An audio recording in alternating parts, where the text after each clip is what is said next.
Your brain is deliberately lying to you about what you want.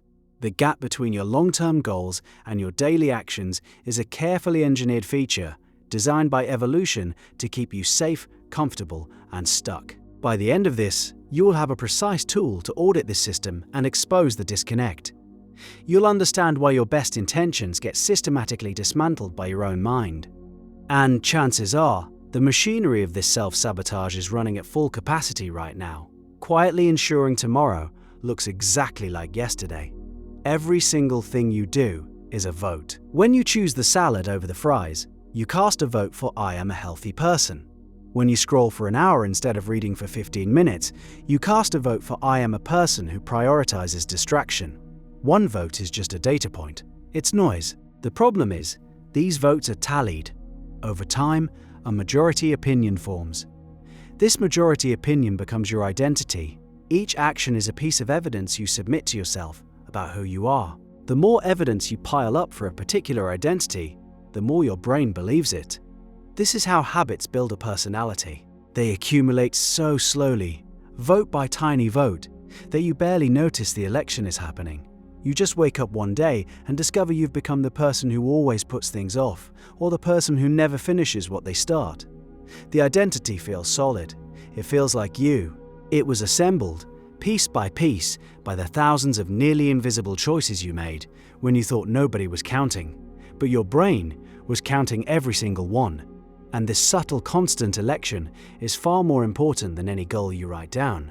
Because when your actions and your aspirations clash, your brain will always side with the identity that has the most votes. But what if the voting is rigged? What if the system is designed to favor one candidate, no matter how you intend to vote? Your brain's primary directive is ruthless efficiency. It evolved in a world of scarcity, where wasting energy meant death. An abstract goal like writing a book is an incredibly expensive, high-energy cognitive process. A habit, like opening a social media app, is a well-worn neural pathway that costs almost nothing to activate. Your brain is an energy miser. Given a choice between an expensive, uncertain future reward and a cheap, predictable immediate one, it will choose cheap and predictable every time. This is its survival programming. Your purpose is a complex calculation. Your comfort zone is a cached result. The brain prefers the cache. It builds superhighways for your current behaviors, complete with automated toll booths and off-ramps that lead right back to where you started. Trying to act on a new intention is like trying to forge a path through a dense jungle with a butter knife, while a paved 8-lane highway runs parallel just a few feet away. The path of least resistance will always win. The integrity audit begins here. You have to map these highways. Where have you made the wrong behaviors effortless? Where have you inadvertently smoothed the path for the votes you claim you want to stop casting? The friction you feel when trying to change is the physical sensation of your brain resisting an inefficient, energy-intensive process. It's trying to guide you back to the superhighway. The uncomfortable truth is that your brain will actively work to keep you average and predictable, because average and predictable are metabolically cheap. They are safe. The system is designed to keep you in a holding pattern, but there's a deeper, more powerful mechanism that acts as the air traffic controller for this entire system, ensuring you never fly too far from your established route. That mechanism is your self-concept. Your identity acts like a thermostat for your behavior. It has a set point, a narrow range of actions and outcomes it considers normal for you. If your behavior drifts too far from this set point, the thermostat kicks on and pulls you back. This is what self-sabotage actually is. It's your internal regulator maintaining homeostasis. Think about it. You start a new fitness routine. You feel great for "I am a fit person." But your identity thermostat is still set to "I'm the kind of person who starts things and quits." As your new behaviors get too far above that set point, an alarm sounds. You'll suddenly feel inauthentic. You'll find excuses. You'll get a mysterious injury. Or a busy week at work will derail you. That's the thermostat kicking in, flooding your system with friction to bring your behavior back in line with your core identity. The integrity audit has to target the thermostat itself. You can't fight it with willpower. You have to recalibrate it with evidence.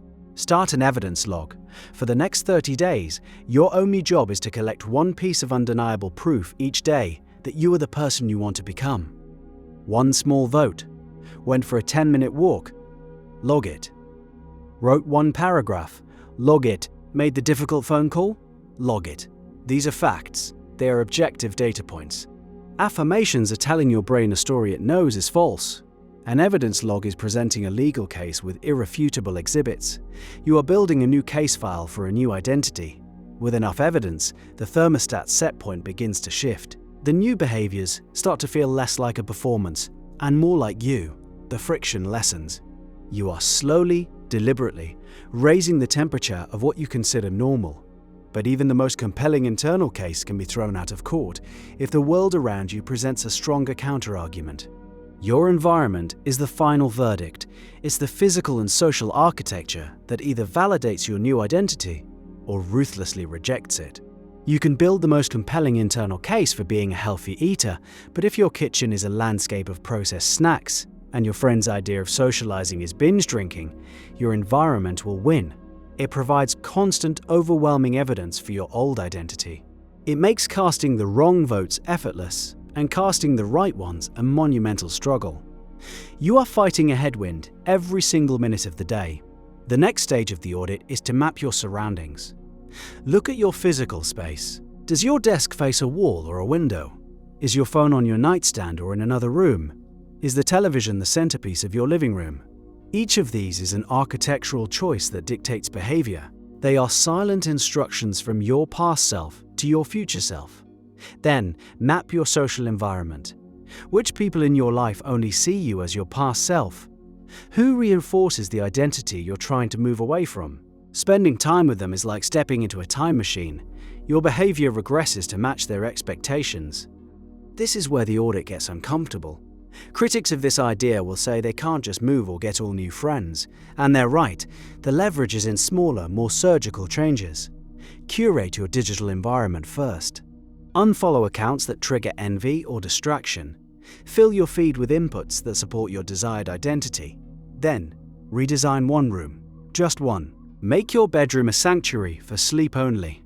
Make one corner of your office a dedicated space for deep work, with everything you need and nothing you don't.